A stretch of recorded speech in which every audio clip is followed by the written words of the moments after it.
الحمدللہ رب العالمین والصلاة والسلام علی محمد الامین فاعوذ باللہ من الشیطان الرجیم بسم اللہ الرحمن الرحیم۔ خواتین و حضرات، یہ سورہ آل عمران کی آیت 29 ہے جس سے ہم درس کی ابتدا کر رہے ہیں۔ اس سے پہلے یہ بات واضح کر دی گئی کہ اللہ نے فیصلہ کر دیا ہے کہ اہل کتاب سے دینی امامت لے کر بنی اسماعیل کے سپرد کر دی جائے گی۔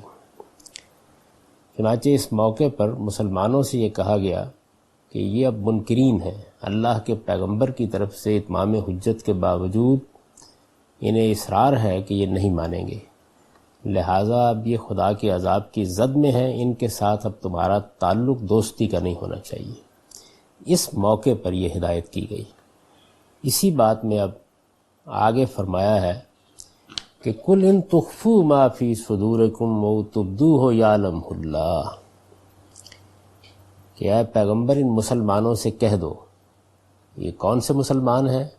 یہ وہ مسلمان ہیں جو کمزور ہیں یا پھر منافق قسم کے لوگ ہیں، جن کا معاملہ یہ ہے کہ وہ نہیں چاہتے کہ ان کے مفادات پر زد پڑے، اور اب جب کہ اہل کتاب کے ساتھ یا یہود کے ساتھ ان کو تعلقات ختم کرنے کے لیے کہا جا رہا ہے تو وہ یہ تعلقات فی الواقع ختم کر بیٹھے۔ وہ چاہتے ہیں کہ کوئی ایسا راستہ نکلے جس سے تعلقات اور روابط پر بھی زد نہ پڑے اور ایمان و اسلام کے تقاضے بھی پورے ہو جائیں۔ ان کو مخاطب کر کے اب یہ کہا ہے کہ اے پیغمبر آپ ان سے کہہ دیں، صاف صاف طریقے سے ان کو یہ بتا دیں، انہیں متنبع کر دیں۔ کس بات پر متنبع کر دیں؟ یہ اس بات پر متنبع کر دیں کہ جو کچھ تمہارے دلوں میں ہے تم اسے چھپاؤ یا ظاہر کرو۔ ان تخفوا ما فی صدورکم او تبدوہ یعلمہ اللہ، اللہ اسے جانتا ہے۔ وَيَعْلَمُ مَا فِي السَّمَاوَاتِ وَمَا فِي الْأَرْضِ، اور زمین و آسمان میں جو کچھ ہے اسے بھی جانتا ہے۔ وَاللَّهُ عَلَىٰ كُلِّ شَيْءٍ قَدِيرٌ، اور اللہ ہر چیز پر قدرت رکھتا ہے۔ یہ جو تنبیہ کی ہے منافقین کو، اس کا یہ خاص پہلو پیش نظر رہنا چاہیے کہ اللہ کی کریمی سے دھوکے میں پڑ کے اس کی ذات کے دوسرے پہلوؤں کو کبھی نظر انداز نہیں کرنا چاہیے۔ وہ اگر شرارتوں سے درگزر کرتا ہے، سازشوں کو نظر انداز کرتا ہے اور ریشہ دوانیوں کا فوراً نوٹس نہیں لیتا، تو اس کے معنی یہ نہیں ہے کہ یہ جرائم اس کے نزدیک جرائم نہیں ہیں یا وہ ان جرائم پر گرفت نہیں کر سکتا، بلکہ اس کی وجہ صرف یہ ہے کہ وہ بندوں کو آخری حد تک مہلت دیتا ہے۔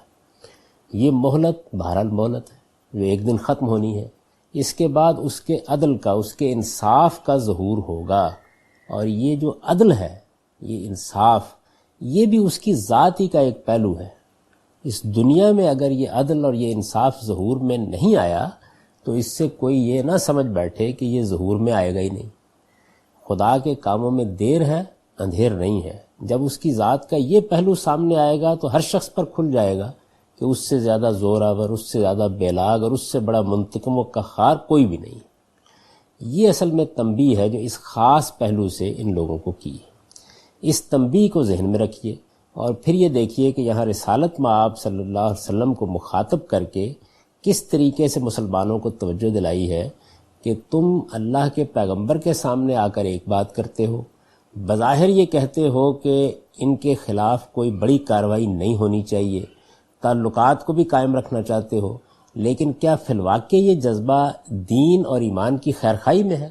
ایک طرف ایمان کا اظہار کرتے ہو اور دوسری جانب دلوں میں کچھ اور باتیں چھپائے ہوئے ہو۔ تو چونکہ یہ کمزور لوگ بھی ہیں اور زیادہ تر منافقین ہیں، تو اس لیے فرمایا کہ یہ بات سمجھ لو کہ جو کچھ تمہارے دلوں میں ہے تم اسے چھپاؤ یا ظاہر کرو۔ معاملہ اللہ پروردگار عالم کے ساتھ ہے اور وہ ہر چیز سے واقف ہے، زمین و آسمان کی ہر چیز کو جانتا ہے، اور جب وہ گرفت کرے گا تو پھر تم اس سے بچ نہیں سکو گے، تم میں سے کوئی بھی اس کی گرفت سے نہیں نکل سکتا۔ ارشاد فرمایا یوم تجد کل نفس ما عملت من خیر محضرا، جس دن ہر نفس اپنی کی ہوئی نیکی سامنے پائے گا، وما عملت من سوء، اور اس نے جو برائی کی ہوگی اسے بھی دیکھے گا۔ یعنی ایک دن ایسا آنے والا ہے کہ جس میں کسی شخص کی نہ نیکی چھپی رہے گی نہ اس کی برائی چھپی رہے گی۔ یہاں تو بہت سی چیزیں ہیں جس پر انسان پردہ ڈال لیتا ہے، اپنے دل کے کینے پر، بغض پر، لوگوں کے ساتھ نفرت پر، اگر کوئی خاص سازش اس نے کر رکھی ہے تو اس پر پردہ ڈال کے زندگی بسر کرتا رہتا ہے۔ ممکن ہے کہ ایک آدمی بہت چرب زبان ہو، اپنی بات اچھے طریقے سے کہہ لیتا ہو اور اس کے دل کی کیفیت سے یہاں لوگ مطمئن رہیں، لیکن قیامت وہ دن ہے کہ جس میں ہر چیز کا پردہ اٹھ جائے گا۔ تو ان کو تنبیہ کی کہ یہ یاد رکھو کہ ایک دن ایسا آنے والا ہے جس میں ہر نفس اپنی کی ہوئی نیکی کو بھی اپنے سامنے موجود پائے گا، اور جو برائی اس نے کی ہوگی اس کو بھی وہ دیکھے گا۔ وہ دن ایسا دن ہوگا کہ تود لو ان بینہا و بینہ امدم بعیدا، اس دن وہ تمنا کرے گا کہ کاش اس کے اور اس دن کے درمیان ایک مدت حائل ہو جاتی۔ یعنی اس موقع کے اوپر جب ہر چیز سامنے آ جائے گی تو انسان یہ تمنا کرے گا کہ کاش یہ دن نہ آیا ہوتا، یا اگر اس کو آنا ہی تھا تو ابھی نہ آیا ہوتا، اس میں اور میرے درمیان ایک مدت حائل ہو جاتی۔ یہ گویا اس وقت کی حسرت ہے اور اس دن کی قطعیت ہے جس کو بیان فرمایا۔ تو یہ کہا کہ یہ اللہ کی نصیحت ہے، یعنی اس موقع پر جب کہ اللہ کا پیغمبر تمہارے درمیان موجود ہے اور ایمان کا یہ تقاضا تمہارے سامنے رکھ دیا گیا ہے کہ تمہیں اب اپنے تعلقات ختم کر دینے ہیں، اللہ تعالیٰ کی طرف سے جب عذاب کا فیصلہ ہوتا ہے تو یہ اس موقع کے لیے کچھ ہدایات ہیں جو ان کو دی گئی ہیں۔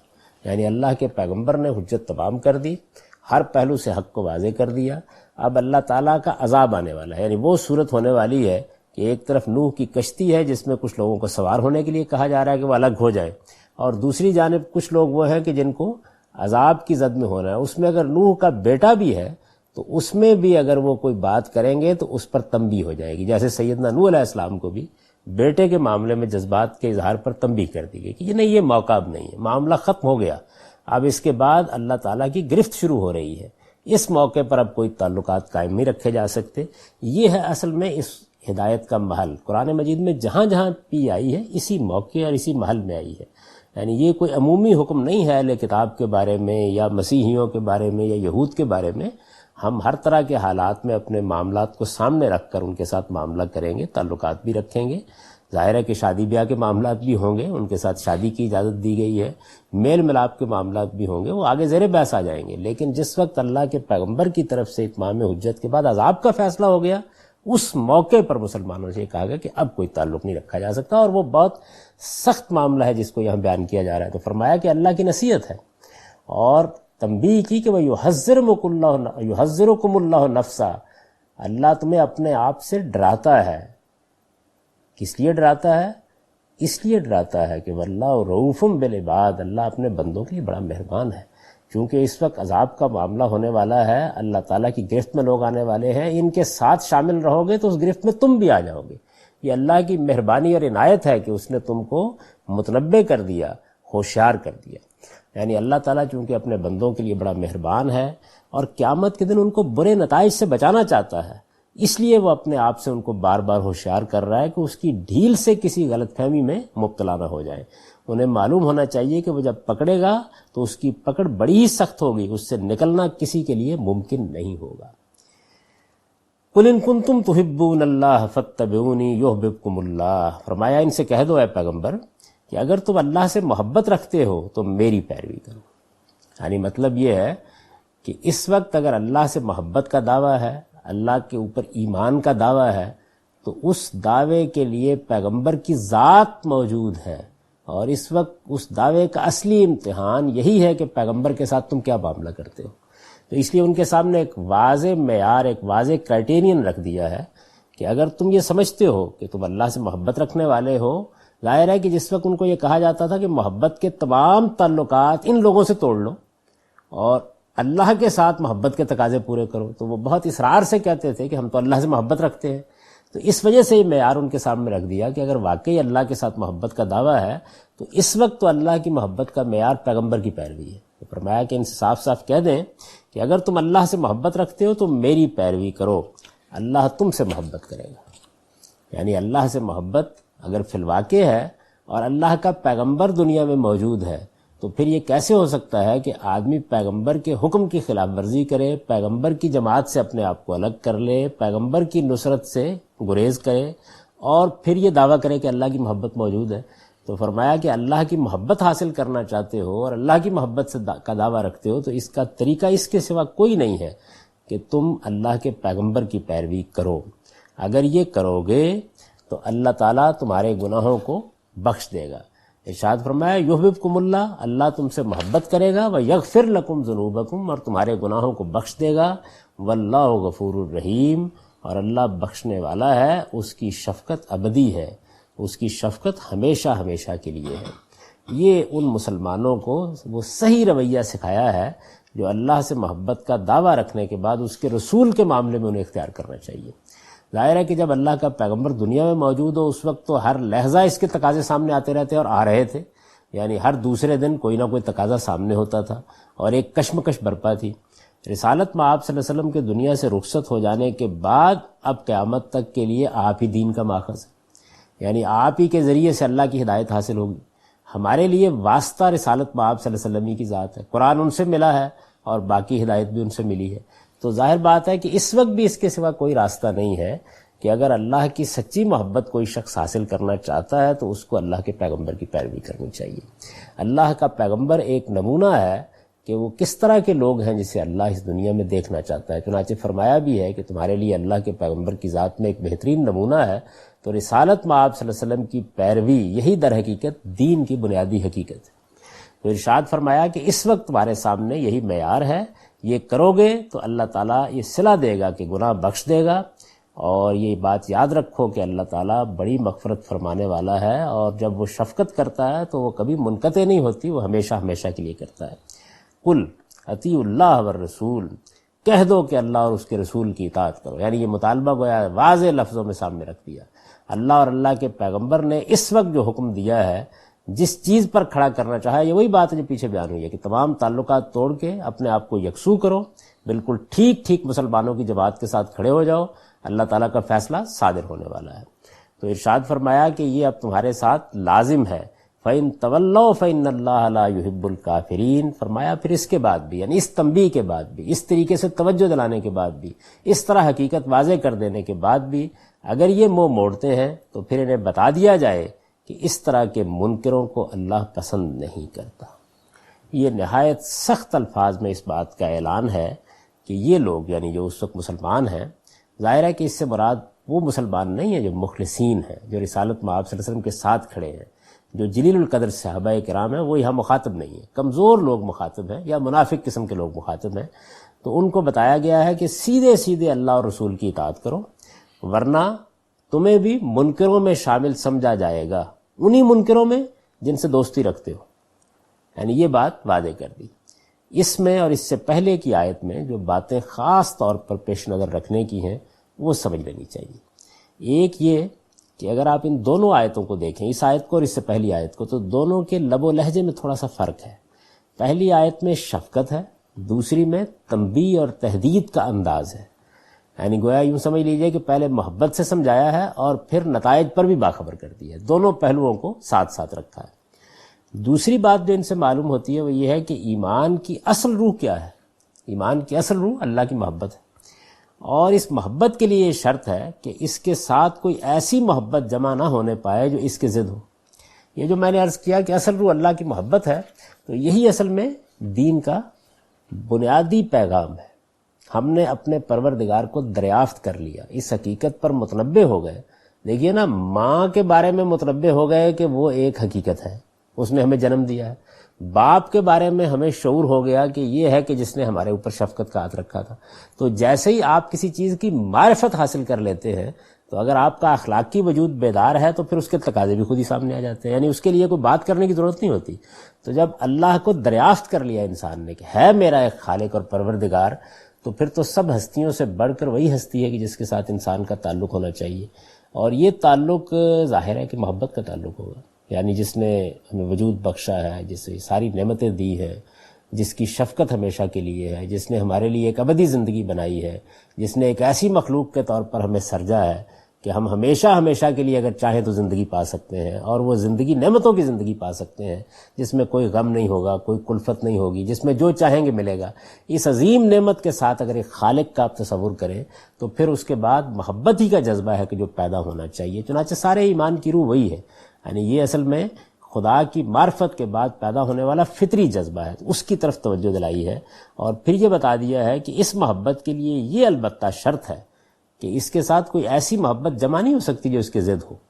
یعنی محبت تو ہوگی، ماں سے بھی ہوگی، باپ سے بھی ہوگی، اعزا سے بھی ہوگی، اقربا سے بھی ہوگی، لیکن اس محبت میں اور اللہ کی محبت میں اگر کسی وقت ضد کا تعلق پیدا ہو جاتا ہے، یعنی یہ محبت کچھ اور کہہ رہی ہے، وہ محبت کچھ اور کہہ رہی ہے، تو پھر آدمی کو اللہ ہی کی محبت کو ترجیح دینی چاہیے. تیسری جو بات اس سے معلوم ہوئی وہ یہ ہے کہ اللہ سے محبت کرنے کا واحد راستہ رسول کی پیروی، یعنی اس کے علاوہ اور کوئی راستہ نہیں. آدمی یہ نہیں کہہ سکتا کہ میں کسی اور راستے سے بھی اللہ کی محبت حاصل کر سکتا ہوں. یہ بات اس موقع کے لحاظ سے بھی بڑی غیر معمولی بات تھی، اور یہ دین اور مذہب کے بارے میں جو تصورات دنیا میں موجود ہیں اس کے لحاظ سے بھی ایک فیصلہ کن بات ہے. کیونکہ ایک چیز تو یہ ہے کہ آدمی خدا کو نہیں مانتا، آدمی کسی مذہب دین کو قبول کرنے کے لیے تیار نہیں ہے، وہ اس دنیا کی مادی زندگی کو اصل حقیقت سمجھتا ہے، وہ یہاں زیر بحث نہیں، اس کو الگ کر دیجیے. وہ لوگ کہ جو دین کی حقیقت سے کسی نہ کسی درجے میں واقف ہوتے ہیں، وہی دنیا میں اصل میں مذہبی لوگ کہے جاتے ہیں. مذہب کی حقیقت یہ ہے کہ اللہ کو آپ نے دریافت کر لی ہے اس کائنات کا ایک خالق. اب سوال پیدا ہوتا ہے کہ اللہ کی محبت حاصل کرنی ہے، اللہ کی خوشنودی حاصل کرنی ہے، اس کا راستہ کیا ہے؟ تو دو راستے تجویز کیے گئے ہیں اب تک دنیا میں. ایک راستہ یہ ہے کہ آپ چلے کیجئے، مراقبے کیجئے، آپ اپنے نفس کی علائشوں کو دور کیجئے، آپ اپنی اس کثافت کو دور کر کے اپنی اندر کی لطافت کو دریافت کریں، تو اس کے بعد آپ کا براہ راست اللہ تعالیٰ سے رابطہ پیدا ہو جاتا ہے، اور پھر اللہ تعالیٰ آپ کو بتا دے گا کہ آپ کو کیا کرنا ہے. دوسرا معاملہ وہ ہے جس کو قرآن کہتا ہے، اور وہ یہ کہتا ہے کہ نہیں، یہ کوئی راستہ نہیں ہے، یہ آپ اصل میں نفس کے ہاتھ میں اپنی باغ دے رہے ہیں. راستہ صرف یہ ہے کہ اللہ نے ہمیشہ کے لیے یہی قاعدہ مقرر کر رکھا تھا کہ وہ اپنے پیغمبروں کا انتخاب انسانوں میں سے کر کے اپنی مرضیات ان کو بتاتا تھا. تو اب جب پیغمبر ہی خدا سے ملاقات کا اور خدا سے تعلق کا واحد راستہ ہے، تو پھر ظاہر ہے کہ خدا کی محبت حاصل کرنے کا راستہ بھی اسی کی پیروی ہے. تو قرآن مجید نے یہاں تیسری بات یہ فرمائی ہے کہ دنیا کے اندر خدا تک پہنچنے کا کوئی راستہ اور نہیں ہے، اور نہ خدا کی محبت حاصل کرنے کا کوئی اور راستہ ہے. یہی چیز ہے جس کو میں نے اپنی جو کتاب ہے میزان، اس کی پہلی سطر میں بیان کیا ہے کہ ہمارے لیے دین کا تنہا ماخذ اب قیامت تک محمد الرسول اللہ کی ذات والا صفات ہے. اللہ کا پیغمبر ہے جس کو ہم نے مان لیا، دلائل سے قبول کر لیا. اب دین وہی ہے جس کو وہ دین قرار دیں، اس کے علاوہ اب کوئی چیز دین نہیں ہو سکتی. اور انہی کی پیروی ہے جس پر اب دارین کی، دنیا اور آخرت کی سعادت کا انحصار ہے. اس کے علاوہ کوئی اور راستہ نہیں. اب کوئی مراقبہ، کوئی چلہ بھی آپ کو خدا تک نہیں پہنچا سکتا. وہ نفس کی کسی وادی میں گم کر سکتا ہے. خدا تک پہنچنے کا راستہ محمد الرسول اللہ کی ذات والا صفات ہے. تو یہ بیان کیا. تو یہ بات واضح کر دی یہاں قرآن مجید نے کہ اگر خدا کی محبت حاصل کرنا چاہتے ہو تو واحد راستہ رسول کی پیروی ہے. اس سے ہٹ کر جو راستے بھی لوگوں نے نکالے ہیں، اس کا آپ سے آپ یہ نتیجہ نکلا کہ وہ یا بدعت ہے یا ضلالت ہے، اس کے علاوہ کوئی چیز نہیں. اور چوتھی بات یہ فرمائی ہے کہ خدا کی محبوبیت کا راستہ رسول کی پیروی سے نکلتا ہے، یعنی اللہ تعالیٰ محبوب بن جائے، یہ رسول کی پیروی سے نکلتا ہے. لہٰذا اگر کسی شخص کی زندگی رسول کی سنت سے منحرف ہے اور اس کے باوجود وہ اس ذوم میں مبتلا ہے کہ وہ خدا کا محبوب ہے یا دوسرے اس کو محبوب خدا سمجھے، تو یہ محض خبط ہے. کیونکہ پیروی کے لفظ کے استعمال نے بتا دیا کہ یہ محض اظہار عشق کے لیے کوئی نعت لکھ دینے سے حاصل نہیں ہو جائے گا، بلکہ اس کے لیے پیروی ضروری ہے، اتباع ضروری ہے. اور اس کو مزید واضح کر دیا کہ اطیعوا اللہ و اطیعوا الرسول، اللہ کی اطاعت کرو، اللہ کے پیغمبر کی اطاعت کرو. اور واضح طریقے پہ تحدید کر دی کہ فَإِن تَوَلَّوْا فَإِنَّ اللَّهَ لَا يُحِبُّ الْكَافِرِينَ، کہ اس طرح کے منکروں کو اگر یہ منہ موڑتے ہیں تو پھر اللہ پسند نہیں کرتا. یہ سورہ کی تمہید تھی اور وہ یہاں ختم ہو گئی. یعنی سورہ کی تمہید آیت 32 تک تھی. اس میں ایک تمہید باندھ کے بنیادی حقائق واضح کیے اور یہ بتا دیا کہ مسلمانوں کو اب اتمام حجت کے مرحلے میں کیا رویہ اختیار کرنا ہے. یہاں تک بات پہنچ گئی. اس تمہید کے بعد اصل مضمون شروع ہو رہا ہے. یہ سورہ کی پہلی فصل ہے جو اگلی آیت سے شروع ہوتی ہے، اور اس میں اب اہل کتاب بالخصوص نصارہ پر اتمام حجت کا مضمون شروع ہوتا ہے. یعنی اب رخ دوسری جانب ہے. مسلمانوں کو کچھ توجہ دلا کے، تمہید باندھ کے، ایک مضمون کی ابتدا کر کے اب ان حقائق سے پردہ اٹھایا جا رہا ہے کہ جن کی بنیاد پر اب نصارہ سے، یعنی سیدنا مسیح کے پیروں سے گفتگو کرنی. اس کی پھر تمہید اٹھائی ہے اور وہ یہاں سے اٹھائی ہے کہ یہ اہل کتاب تم سے بحث کرنا چاہتے ہیں تو آؤ چند حقائق ان کے سامنے رکھ دو. ان اللہ اصطفى آدم و نوحا و آل ابراہیم و آل عمران علی العالمین ذریۃ بعضھا من بعض واللہ سمیع علیم۔ تمہید یہاں سے اٹھائی ہے کہ اس میں شبہ نہیں کہ اللہ نے آدم کو اور نوح کو اور ابراہیم اور عمران کے خاندان کو تمام دنیا والوں پر ترجیح دے کر ان کی رہنمائی کے لیے منتخب فرمایا۔ یہاں سے تمہید اٹھائی ہے، یعنی جو آگے اتمام حجت کا مضمون شروع ہو رہا ہے، اتمام حجت کی اصطلاح سے اب آپ لوگ واقف ہو چکے ہیں، یعنی حق کو واضح کرنے کے لیے ایسے دلائل پیش کر دینا کہ جس کے بعد کوئی عذر باقی نہ رہے۔ تو اس کی ابتدا اس جگہ سے کی ہے کہ جس چیز کو بنیاد بنا کر اہل کتاب اپنا مقدمہ پیش کر رہے تھے اس میں جو حق ہے اسے واضح کر دیا جائے، اور وہ حق کیا تھا؟ وہ حق یہ تھا کہ اس میں کوئی شبہ نہیں، یعنی اللہ تعالیٰ نے بات یہاں سے اٹھائی ہے کہ یہ بات جو تم کہتے ہو اس میں کوئی شبہ نہیں کہ جیسے اللہ تعالیٰ نے آدم اور نوح کو اپنی پیغمبری کے لیے منتخب کیا تھا، اسی طریقے سے دوسرے مرحلے میں ابراہیم کی پوری اولاد کو اس منصب کے لیے منتخب کیا ہے۔ اصل میں یہ چیز ہے جو ان کی غلط فہمی کا باعث بنی ہوئی تھی۔ وہ سمجھتے تھے کہ جب اللہ نے ہمیں منتخب کیا، ہمیں ترجیح دے کر منتخب کیا، ہمارے ذمے ایک کام ہے، کوئی معمولی منصب تو نہیں ہے، دنیا کی تمام اقوام میں سے ایک قوم کا انتخاب کر لیا گیا کہ تم میرے ہو اور میرے دین کی دعوت کے علمبردار بن کر رہو گے، تمہیں دیکھ کر لوگ میرا دین سیکھیں گے۔ میں نے تمہارے لیے ایک علاقہ خاص کر دیا ہے جس علاقے کے اندر تم رہو گے، اور اللہ کی شریعت تمہارے وجود سے واضح ہونی چاہیے اور دین واضح ہونا چاہیے۔ تو یہ بالکل وہی منصب ہے۔ دیکھیے یہاں پہ اسی طریقے سے اس کو عطف کیا ہے کہ اللہ تعالیٰ نے منتخب کیا، تمام دنیا والوں پر ترجیح دے کر منتخب کیا، کس کو؟ آدم کو اور نوح کو، پہلے دور کے پیغمبروں میں سے پہلے اور آخری پیغمبر کا ذکر کیا، اور اس کے بعد کہا کہ ابراہیم اور عمران کے خاندان کو۔ عمران کا خاندان یہ اس لیے خاص طور پر ذکر کیا ہے کہ اب سیدنا مسیح کا ذکر آنے والا ہے، اور یہ عمران بن ماتان ہے، یہ سیدہ مریم کے والد ماجد ہیں، یعنی ایک دوسری شاخ پھوٹنے والی ہے، جد مادری ہیں ان کے۔ تو آگے کا مضمون چونکہ اس دعا سے شروع ہو رہا ہے جو سیدہ مریم کی والدہ نے ان کی پیدائش کے موقع پر کی تھی، اس لیے یہاں انہیں نمایاں کر دیا ہے، ورنہ یہ اصل میں ذریت ابراہیم ہی ہے، سیدنا ابراہیم کی اولاد ہے، اس کی اب ایک دوسری شاخ بھی چونکہ سرفرازی پانے والی ہے تو اس کو خاص طور پر نمایاں کر دیا۔ تو یہ وہ چیز ہے کہ جس کو قرآن کے طالب علموں کو بہت اچھی طرح سمجھ لینا چاہیے کہ نبوت کے دو دور ہیں۔ ایک دور وہ ہے جس میں افراد کا انتخاب کیا اللہ تعالیٰ نے، جیسے سیدنا آدم کی مثال دی، سیدنا نوح کی مثال دی۔ دوسرا دور وہ ہے کہ جس میں اس منصب کے لیے کہ خدا کے دین کو اب لوگوں تک پہنچانا ہے، اور دین اس گروہ تک پہنچے گا، یعنی واسطہ بنایا ہے ان کو پوری دنیا کے لیے، وہ پوری کی پوری ذریت ابراہیم ہے، بنی اسماعیل بھی اور بنی اسرائیل بھی۔ پھر وہ ایک تاریخی معاملہ ہے کہ پہلے بنی اسرائیل کو ایک طویل موقع دیا ہے، اور پھر آخری نبوت کے لیے بنی اسماعیل کا انتخاب کیا ہے ساری ذریت ابراہیمی۔ اس کو بیان کیا قرآن مجید نے کہ یہ تو ایک حق ہے۔ چنانچہ یہ بات بھی تورات سے معلوم ہوتی ہے، قرآن مجید سے معلوم ہوتی ہے کہ دو جگہوں کا انتخاب کیا اللہ تعالیٰ نے ان دونوں شاخوں کے لیے، ایک کے لیے فلسطین کی سرزمین کا، ایک کے لیے جزیرہ نما عرب کا۔ فلسطین کی سرزمین میں بھی ایک معبد بنایا گیا جو توحید کا مرکز تھا، جس کو ہیکل سلیمانی کہتے ہیں، یا یروشلم میں بیت المقدس کہا جاتا ہے۔ دوسرا ادھر بیت اللہ جو سیدنا ابراہیم نے بنایا۔ تو یہ دونوں مراکز بنائے گئے تاکہ یہ پوری دنیا کے لیے، اور اگر آپ غور کریں دنیا کے نقشے پر تو یہ بالکل دنیا کا وسط ہے کہ اس جگہ یہ لوگ موجود رہیں اور ان کی اپنی ایک سلطنت ہو، ان کی اپنی ایک ریاست ہو، تاکہ لوگ ان کے نظم کو، ان کے اللہ کے ساتھ تعلق کو، ان کے ہاں شریعت کے ظہور کو دیکھ کر دین کی دعوت۔ یہ اتمام حجت کا ایک اہتمام ہے جو اللہ تعالیٰ نے کیا، اور یہ پورا کا پورا علاقہ جیسے تورات سے معلوم ہوتا ہے اللہ تعالیٰ نے خالی کرا لیا تھا، یعنی یہ کہا تھا کہ اس علاقے کو خالی کر دیا جائے، یہ ہم نے اپنے لیے خاص کر لیا۔ زمین آسمان کے مالک نے حکم دے دیا تھا کہ یہ میری زمین کا یہ حصہ خالی کرو اور باہر چلے جاؤ، تاکہ میں یہاں پر ان لوگوں کو آباد کروں اور یہاں پر یہ اللہ کے دین کے دائی بن کر رہے۔ یہ دونوں جو عبادت گاہیں ہیں یہ اصل میں اسی مقصد کے لیے تعمیر کرائی گئیں، بیت المقدس بھی اور بیت الحرام بھی۔ اصل میں یہ عالمی سطح پر توحید کے مراکز ہیں دونوں کے دونوں۔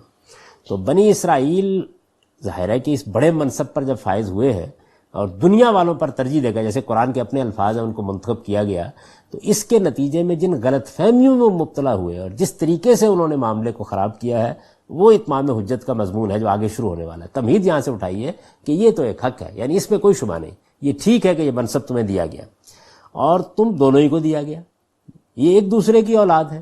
مطلب یہ ہے کہ اس میں کوئی تخصیص نہیں ہے، یہ پھر تھوڑی سی تنبیہ ہے آگے بات مزید واضح ہو جائے گی کہ بنی اسرائیل ہو یا بنی اسماعیل، ہم نے تو آل ابراہیم کو دیا تھا نا یہ منصب، دونوں کو دیا تھا۔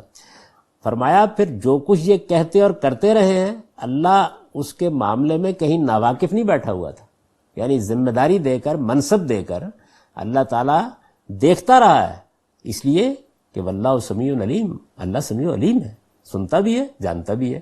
تو یہ تنبیہ کا مضمون ہے کہ یہ ٹھیک ہے کہ یہ منصب میں نے تمہیں دیا، اس ذمہ داری تم پر فائز کیے گئے، لیکن اس کے بعد میں دیکھتا رہا ہوں کہ تم کیا کرتے رہے، تمہارے تمام اعمال سے، تمہارے علم اور عمل دونوں سے میں بہت اچھی طرح سے واقف ہوں۔ فرمایا اذ قالت امرأۃ عمران، اب اصل مضمون شروع ہوا، یعنی تمہید میں یہ بات کہہ دینے کے بعد اتمام حجت کا مضمون شروع کیا، تو پہلے اس حقیقت کو واضح کیا اور پھر یہ کہا کہ میں تمہارے کرتوتوں سے واقف رہا ہوں، تمہارے کارناموں سے بھی واقف رہا ہوں، میں سمیع و علیم ہوں۔ اب سنو اصل بات کیا تھی، یہ چونکہ نصارہ کی طرف رخ ہے، تو اب سیدنا مسیح علیہ السلام کی پیدائش کیسے ہوئی، غلط فہمی کا ذریعہ کیا چیز بنی، اس کو موضوع بنایا۔ فرمایا اذ قالت امرأۃ عمران، انہیں یاد دلاؤ وہ واقعہ، انہیں یاد دلاؤ وہ واقعہ جب عمران کی بیوی نے دعا کی کہ پروردگار، یہ سیدہ مریم کی والدہ ہے، یعنی چونکہ ان کے یہ جد مادری ہے، تو فرمایا کہ ان کی والدہ نے دعا کی، کیا دعا کی؟ پروردگار ربی انی نذرت لک ما فی بطنی محررا، یہ میرے پیٹ میں جو بچہ ہے اس کو میں نے ہر ذمہ داری سے آزاد کر کے تیری نظر کر دیا۔ بنی اسرائیل میں جب کسی بچے کو اللہ تعالیٰ کی نظر کیا جاتا تھا تو اس کا مقصد یہ ہوتا تھا کہ بیت المقدس کی اب وہ خدمت کرے گا، یعنی ان کے ہاں چونکہ یہ بھی بالکل اسی کا لازمی نتیجہ تھا، یعنی اللہ تعالیٰ نے ایک قوم کا انتخاب کیا اپنی خدمت کے لیے، بحیثیت مجموعی قوم کا انتخاب کر دینے کے بعد اب بیت المقدس توحید کے مرکز کی حیثیت رکھتا ہے، تو پوری قوم کی ذمہ داری ہے کہ وہ بیت المقدس کو آباد رکھے، اس میں عبادت کا اہتمام کرے۔ اس مقصد کے لیے لوگ اپنے بچوں کو نظر کرتے تھے، جس طرح ہم اپنے بچوں کو مختلف شعبوں کے لیے خاص کرتے ہیں، تو ان کے ہاں بھی یہ روایت تھی، اگرچہ زیادہ تر تو بنی لاوی کے لوگ تھے جن کے ذمہ یہ کام تھا، لیکن ان کے اندر سے پھر لوگ نظر کر دیتے تھے کہ میرا بچہ بڑا ہوگا تو یہ معبد کی خدمت کرے گا اور یہ بیت المقدس میں آنے والے لوگوں کے لیے عبادت کا اہتمام کرے گا اور اس نوعیت کے دوسرے جو کام ہیں وہ سب کرے گا۔ تو ارشاد فرمایا کہ انہوں نے دعا کی کہ یہ میرا جو بچہ ہے میں نے اس کو ہر ذمہ داری سے آزاد کر کے تیری نظر کر دیا، فتقبل منی، سو تو میری طرف سے اس کو قبول فرما، انک انت السمیع العلیم، بے شک تو سمیع و علیم ہے۔ فلما وضع تھا، وقت آ گیا، جننے کا وقت آ گیا، جب جنا تو بیٹی تھی، یعنی ان کے ذہن میں یہ خیال تھا کہ میں لڑکا جنوں گی، وہ لڑکے کی ولادت کی توقع کر رہی تھی، اور اسی توقع پر انہوں نے اسے معبد کی خدمت کے لیے وقف کر دینے کا ارادہ کیا تھا۔ جب بچہ پیدا ہوا تو لڑکی تھی، تو فرمایا فلما وضع تھا، جب اس نے جنا، دیکھا، قالت ربی انی وضعتها انثی، تو جیسے یعنی ایک سراسیمگی کے عالم میں آدمی بات کرتا نا، پروردگار یہ تو میں نے لڑکی جن دی ہے، وہ یہ توقع نہیں کر رہی تھی۔ اللہ تعالیٰ نے ان کی بات کو درمیان میں روک کر کہا واللہ عالم بما وضعت، جو کچھ اس نے جنا تھا اللہ کو اس کو خوب پتا تھا، یعنی ایسا نہیں ہے کہ اس نے نظر کیا اور اللہ تعالیٰ کے علم کے بغیر یہ معاملہ ہو گیا، اللہ خوب جانتا تھا۔ یہ معترضہ جملہ تھا، درمیان میں روک کے کہا ہے کہ جب اس نے یہ کہا تو اللہ کو خوب پتا تھا، وَلَيْسَ الذَّكَرُ كَالْأُنثىٰ، تو انہوں نے یہ کہا کہ یہ تو میں نے لڑکی جن دی ہے، انہی کی بات ہے جو آگے بڑھ گئی، اور بولی کہ لڑکا لڑکی کی طرح تو نہیں ہو سکتا، یعنی میں تو کچھ دوسری ذمہ داریوں کا خیال کر کے معبد کی ذمہ داریوں کے معاملے میں تو لڑکے کا ہی معاملہ ہی ہو سکتا تھا، اب میں ایک بچی جن رہی ہوں۔ یہ صاف معلوم ہوتا ہے ان کا یہ جملہ انی وضاحت و انثیٰ، میں تو یہ لڑکی جنی ہوں، کہ یہ نو مولود سے متعلق ان کے اندر جو ایک قہتری کا احساس ہے اس کی غمازی کر رہا ہے، یعنی انہیں یہ معلوم ہوا کہ میں نے تو اللہ کے حضور میں اپنا ہدیہ پیش کیا تھا، تو اب میں کیا پیش کروں، لڑکی ہو گئی ہے اور یہ اس خدمت کو اس طرح انجام نہیں دے سکتی۔ اللہ تعالیٰ نے اس کے جواب میں اپنی غایت درجہ رافت اور رحمت سے واضح فرمایا کہ جس کو تم حقیر سمجھ رہی ہو تمہیں معلوم نہیں ہے کہ اس کی صورت میں کیسی عظیم اور بابرکت ہستی ظہور میں آئی ہے۔ اللہ تعالیٰ کے ہاں یہ جو تمہارے تصورات ہیں ان کے مطابق معاملات نہیں ہوتے، اس نے تو سب کو یہ شعور دیا ہے، اور لڑکے ہوں یا لڑکی سب یہ خدمات انجام دے سکتے ہیں۔ تو ارشاد فرمایا کہ وَلَيْسَ الذَّكَرُ كَالْأُنثىٰ، وہ بولی کہ لڑکا لڑکی کی طرح نہیں ہو سکتا. خیر اب آپ نے دے دیا ہے. وَإِنِّي سَمَّيْتُهَا مریم، میں نے اس کا نام مریم رکھ دیا ہے. وَإِنِّي أُعِيذُهَا بِكَ وَذُرِّيَّتَهَا مِنَ الشَّيْطَانِ الرَّجِيمِ، اور میں اس کو اور اس کی اولاد کو شیطان مردود سے تیری پناہ میں دیتی ہوں. یعنی پہلے انہوں نے تردد کا اظہار کیا کہ اللہ تعالیٰ کی نظر کرنے کے لیے تو میں نے کہا تھا لڑکے کو، یہ لڑکی پیدا ہو گئی ہے. بنی اسرائیل میں پہلے کوئی روایت بھی نہیں تھی کہ معبد کی خدمت میں لڑکیوں اور عورتوں کو لیا جائے. تو یہ تردد ظاہر کرنے کے بعد انہوں نے کہا خیر میں نے اب اس کا نام مریم رکھ دیا ہے، اور میں اب اس کو اور اس کی اولاد کو شیطان مردود سے، جیسے کہ ماں دعا دے سکتی ہے، دعا دی انہوں نے، تیری پناہ میں دیتی ہوں. اور اس سے بھی اندازہ ہوتا ہے کہ وہ کتنا خدا کے ساتھ تعلق رکھتی تھیں اور کس طرح سے انہوں نے اپنی بچی کو اللہ کی پناہ میں دیا. اس کے احساسات یہی تھے، یعنی مریم کی والدہ کے احساسات یہی تھے.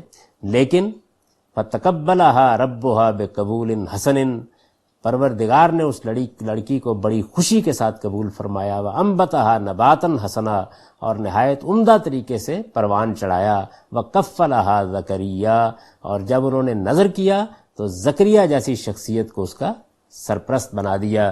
كُلَّمَا دَخَلَ عَلَيْهَا زَكَرِيَّا، چنانچہ جب کبھی زکریا محراب میں اس کے پاس داخل ہوتے، کلما دخل علیہ زکریا المحراب، جب کبھی زکریا محراب میں ان کے پاس آتے، وجد عندہا رزقا، تو وہاں اللہ کی عنایت دیکھتے. قال یا مریم، اسی طرح کے ایک موقع پر انہوں نے مریم سے پوچھا انا لک ھذا، مریم یہ کہاں سے پاتی ہو؟ قالت ہوا من عند اللہ، اس نے جواب دیا یہ اللہ کے پاس سے ہے. ان اللہ یرزق من یشاء بغیر حساب، اس لڑکی پر یہ تمہارے پروردگار کا بڑا کرم تھا، اور اس میں شبہ نہیں کہ اللہ جس کو چاہتا ہے بے حساب دیتا ہے. اب اس میں جو باتیں بیان ہوئی ہیں ان کی تھوڑی سی تفصیل سن لیجئے. ایک تو یہ زکریا جن کا یہاں ذکر ہوا ہے، یہ سیدنا ہارون علیہ السلام کے خاندان سے تھے اور سیدہ مریم کے خالو تھے. بنی اسرائیل میں جو کہانت کا نظام تھا، یعنی جو لوگ معبد کی خدمت انجام دیتے تھے، ان کی روح سے لاوی بن یعقوب کا گھرانہ، یہ بنی اسرائیلی کا ایک گھرانہ ہے، یہ مذہبی خدمات کے لیے خاص تھا. پھر بنی لاوی میں سے بھی جو مقدس میں خداوند کے آگے بخور جلاتے تھے، یہ ان کی خاص روایات تھیں، یعنی ایک خاص طریقے سے جا کر بخور جلایا جاتا تھا. اور پھر اسی طریقے سے جو آخر میں کچھ پاک ترین چیزیں رکھی ہوئی تھیں جو قربانی کے مقاصد کے لیے تھیں، ان کی تقدیس کی خدمت بھی سیدنا ہارون کے خاندانی کے سپرد تھی. اور دوسرے بنی لاوی اس جگہ تک نہیں جاتے تھے، بلکہ صحنوں اور کوٹھڑیوں وغیرہ میں کام کرتے تھے. سبت کے دن جو ان کے ہاں ایک خاص دن تھا، اور عیدوں کے موقع پر سوختنی قربانیاں چڑھائی جاتی تھیں، یہ بھی بنی ہارون ہی کرتے تھے، اور ان کی مدد یہ خاندان کرتا تھا. تو زکریا جو ہے یہ بنی ہارون کے خاندان میں سے تھے، یعنی یہ ان کا مختصر سا تعارف ہے. تو اپنے خاندان کی طرف سے یہ معبد کی خدمت انجام دیتے تھے. یہ جو کہا کہ زکریا محراب میں تھے اور سیدہ مریم بھی محراب میں تھیں، وہاں وہ گئے، تو اس سے یہ محراب نہ سمجھیے جو ہماری مسجدوں میں ہوتی ہے. محراب اس زمانے میں ان حجروں کے لیے استعمال ہوتا تھا لفظ جو عبادت گزاروں کے لیے بیت المقدس میں بنائے ہوئے تھے. یعنی یہ عام رواج تھا کہ عبادت گزاروں کے لیے حجرے بنائے، جیسے آپ باستی مسجد میں جائیں تو آپ کو بہت سے حجرے گرد و پیش میں ملتے ہیں، تو ان کے لیے محراب کا لفظ بولا جاتا تھا. سیدہ مریم جس گوشے میں تھیں اس کا یہاں ذکر کیا ہے. یہ بات بھی اس سے معلوم ہوتی ہے کہ سیدہ کی نگہداشت کے لیے، دیکھ بھال کے لیے حضرت زکریا ان کے پاس وقتاً فوقتاً جاتے رہتے تھے، اور زیادہ تر وقت وہ اسی محراب میں ذکر اور عبادت میں گزارتی تھی. تو ایک دن یہ واقعہ یہاں بیان ہوا ہے کہ وہ گئے تو انہوں نے دیکھا کہ اللہ تعالیٰ کی بڑی معرفت، بڑی حکمت ہے جو ان کی باتوں سے ظاہر ہوتی ہے. اس کو انہوں نے اس موقع کے اوپر ایک استفسار کے انداز میں ان کے سامنے رکھا. قرآن مجید میں یہ لفظ جو ہے اللہ کی ان عنایتوں کے لیے، ہدایت کی، حکمت کی، معرفت کی جو ہدایت ہوتی ہے، رزق کا لفظ بھی استعمال ہوتا ہے، اور قدیم صحیفوں میں یہ تعبیر بہت آئی ہے. تو یہ غیر معمولی چیزیں دیکھنے کے بعد انہوں نے کہا کہ کہاں سے پاتی ہو یہ سب؟ یہ بڑے تحسین کے اظہار کا جملہ ہے، کہاں سے پاتی ہو؟ تو انہوں نے جواب دیا کہ یہ اللہ کے پاس ہے. یعنی اس موقع کے اوپر بجائے اس کے کہ وہ اپنے کوئی فخر کا اظہار کرتی، انہوں نے کہا کہ یہ سب جو کچھ بھی میرے پاس آپ پاتے ہیں یہ سب اللہ کی عنایت ہے، اللہ کا کرم ہے. کم سنی کے باوجود سیدہ کے یہ جواب جو ہے ان کے پختہ علم، فہم، بصیرت پر دلالت کرتا ہے. انہوں نے اسے اپنے زہد و ریاضت کا کرشمہ قرار نہیں دیا، بلکہ اللہ کی عنایت اور اس کے فضل سے تعبیر کیا.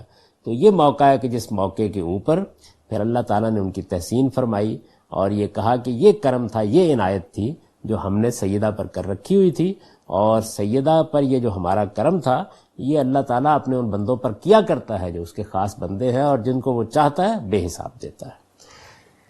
اب ان آیات کا سادہ ترجمہ سن لیجئے۔ ارشاد فرمایا ہے، اے پیغمبر ان مسلمانوں سے کہہ دو کہ جو کچھ تمہارے دلوں میں ہے تم اسے چھپاؤ یا ظاہر کرو، اللہ اسے جانتا ہے، اور زمین و آسمان میں جو کچھ ہے اسے بھی جانتا ہے، اور اللہ ہر چیز پر قدرت رکھتا ہے۔ جس دن ہر نفس اپنی کی ہوئی نیکی سامنے پائے گا اور اس نے جو برائی کی ہوگی اسے بھی دیکھے گا، اس دن وہ تمنا کرے گا کہ کاش اس کی اور اس دن کے درمیان ایک مدت حائل ہو جاتی۔ یہ اللہ کی نصیحت ہے، اور اللہ تمہیں اپنے آپ سے ڈراتا ہے، اور اس لیے ڈراتا ہے کہ اللہ اپنے بندوں کے لیے بڑا مہربان ہے۔ ان سے کہہ دو کہ اگر تم اللہ سے محبت رکھتے ہو تو میری پیروی کرو، اللہ تم سے محبت کرے گا اور تمہارے گناہوں کو بخش دے گا، اور اللہ بخشنے والا ہے، اس کی شفقت ابدی ہے۔ کہہ دو کہ اللہ اور اس کے رسول کی اطاعت کرو، پھر اس کے بعد بھی یہ منہ موڑے تو انہیں بتا دو کہ اس طرح کے منکروں کو اللہ پسند نہیں کرتا۔ یہ اہل کتاب تم سے بحث کرنا چاہتے ہیں۔ اس میں شبہ نہیں کہ اللہ نے آدم اور نوح کو اور ابراہیم اور عمران کے خاندان کو تمام دنیا والوں پر ترجیح دے کر ان کی رہنمائی کے لیے منتخب فرمایا ہے۔ یہ ایک دوسرے کی اولاد ہیں، اور جو کچھ کہتے اور کرتے رہے ہیں اللہ اس سے واقف ہے، اس لیے کہ اللہ سمیع و علیم ہے۔ انہیں یاد دلاؤ وہ واقعہ جب عمران کی بیوی نے دعا کی کہ پروردگار یہ میرے پیٹ میں جو بچہ ہے اس کو میں نے ہر ذمہ داری سے آزاد کر کے تیری نذر کر دیا ہے، سو تو میری طرف سے اس کو قبول فرما، بے شک تو سمیع و علیم ہے۔ پھر جب اس نے جنا تو بولی کہ پروردگار یہ تو میں نے لڑکی جن دی ہے، اور جو کچھ اس نے جنا تھا اللہ کو اس کا خوب پتہ تھا، اور بولی کہ لڑکا لڑکی کی طرح نہیں ہوتا، خیر اب یہی ہے، اور میں نے اس کا نام مریم رکھ دیا ہے، اور اس کو اور اس کی اولاد کو میں شیطان مردود سے تیری پناہ میں دیتی ہوں۔ اس کے احساسات یہی تھے، تاہم اس کے پروردگار نے اس لڑکی کو بڑی خوشی کے ساتھ قبول فرمایا اور نہایت عمدہ طریقے سے پروان چڑھایا، اور زکریہ کو اس کا سرپرست بنا دیا۔ چنانچہ جب کبھی زکریہ محراب میں اس کے پاس جاتا تو وہاں اللہ کی عنایت دیکھتا تھا۔ اسی طرح کے ایک موقع پر اس نے پوچھا، مریم یہ کہاں سے پاتی ہو؟ اس نے جواب دیا، یہ اللہ کے پاس سے ہے۔ اس لڑکی پر یہ تمہارے پروردگار کا کرم تھا، اس میں شبہ نہیں کہ اللہ جس کو چاہتا ہے بے حساب دیتا ہے۔ اقول قولی ھذا واستغفر اللہ لی ولکم۔